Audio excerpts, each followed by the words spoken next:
Hey sports fans, I come to you in this video live, well not live, but live, unwashed, unkempt, no makeup. I kind of smell a little, only slightly medicated. But you know what? I really don't give a flying fuck.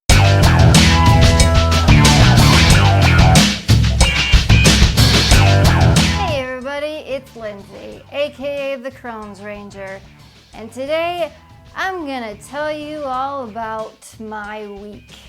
Well, at least what happened this past Friday. This Friday I had to go into the hospital and have a drain tube put in.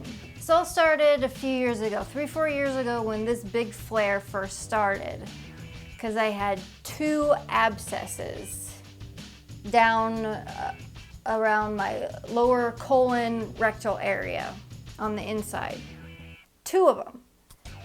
So they decided to put a drain tube in to drain these abscesses, which were fistula-fed abscesses from my lower intestine. If you don't know what a fistula is, it's kind of like a small offshoot from your intestines that happens when those fluids are having a hard time getting through and have nowhere to go, so your body, doing the weird shit that it does, will sprout a little offshoot to try to lessen the pressure down there.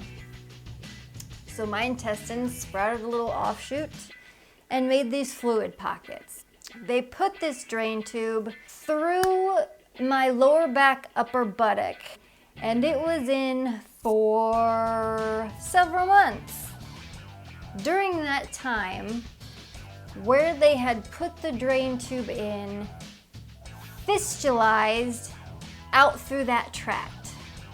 So now not only did I have a fistula going from my intestines to this fluid pocket, I now had a giant fistula, man-made fistula, going from that fluid pocket to outside my body. Yay, fun, good time. So fast forward a year or two, the drain tube was taken out by then. The fluid pockets were still there, but they were small enough that they weren't giving me issues, and we had decided to do my ostomy surgery. So we did my ostomy surgery a little over 2 years ago, and after that, that fistula dried up and closed up. Hooray! Thought it was gone and that I didn't have to deal with it anymore.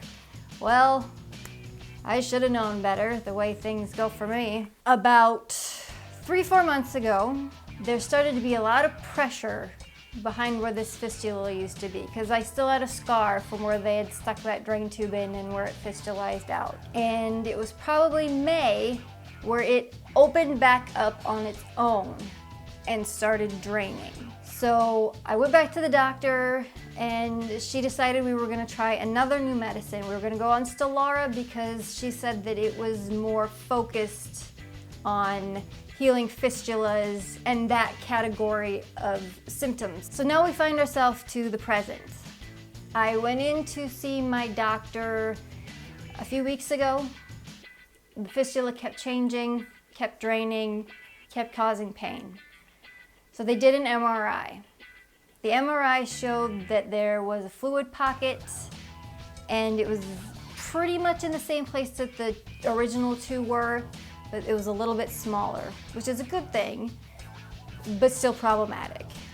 And it's in a very tough spot. It's in between where my intestines go down to my rectum and my feminine reproductive organs. It's right in between there, so it's a very hard spot to get to, and that's why they haven't been able to take care of this surgically. I went to see the surgeon Thursday, and he's like, we're gonna have to put this drain tube back in.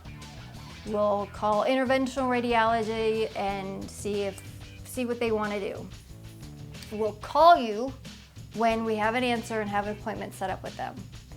So I go home from that appointment. Not 2 hours later, they call me and say, hey, they want to see you tomorrow. They're going to put a wire in through the fistula to see how far it goes in to this fluid pocket, and then they're going to use that wire to guide in the tube as far as they can. And then they'll pull that wire out and they'll connect the back. So bing, you got a drain tube. So Friday, I had to be there at 11 o'clock. I get my IV, and luckily they gave me sedation. I can't remember exactly what it was. One of them was Versed, and then fentanyl, I'm not sure, but I don't remember much of what happened while they were in there after they got me prepped and everything. They took me into this big imaging room so that they could do an ultrasound while they were guiding the wire in to make sure that they had it in the right place. So they give me the sedation and I start feeling really sleepy, and I remember a lot of pressure when they were putting the wire in, and that's about it. Then I woke up like an hour later and the tube was in and they were done. The doctor came in and talked to me. He said, we're gonna leave this in for 3 weeks and then we'll have you back in and we'll reassess whether we take the tube out or we put in a smaller one or some other option. Once they pull the tube out, they will do this procedure, it's kind of called glue. It's where they take some of your blood and separate out the plasma, I believe, and make this kind of pulp that they'll inject into the fistula to make kind of a biological cement to hopefully close that fistula up. And hopefully this time it'll stay closed. They tried this before my ostomy and it didn't work because there was still too much output coming through that fistula. But hopefully now that I have my ostomy and there isn't as much fluid coming through this fistula, that when they do take the tube out after it's completely drained and try this gluing process, it'll actually shut and stay shut. I know that these are the kind of things that we have to do to try to get better, but it doesn't mean they suck any less.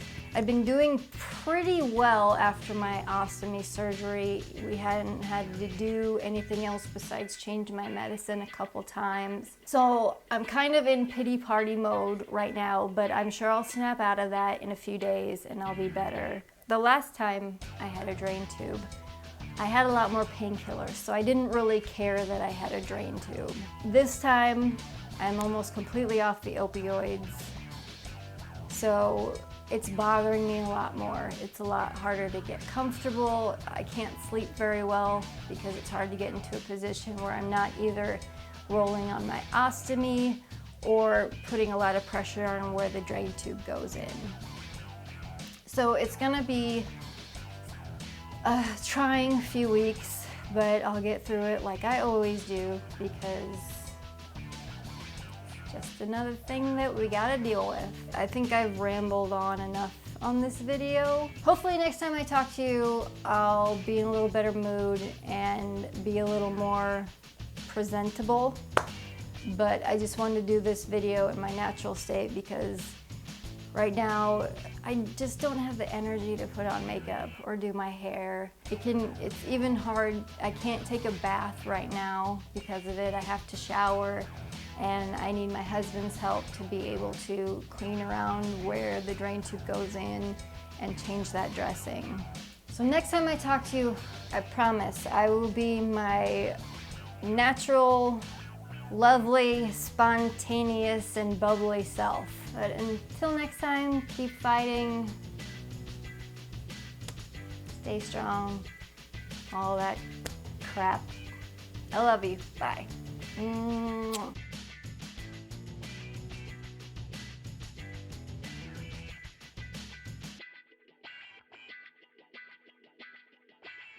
And this is the drain tube. Sorry if it looks gross to you, but this is what it is. And like I said, it's right at the top of my butt cheek, and it's not secured by any catheter balloon or anything like that inside. It's just stitched to my skin on the outside.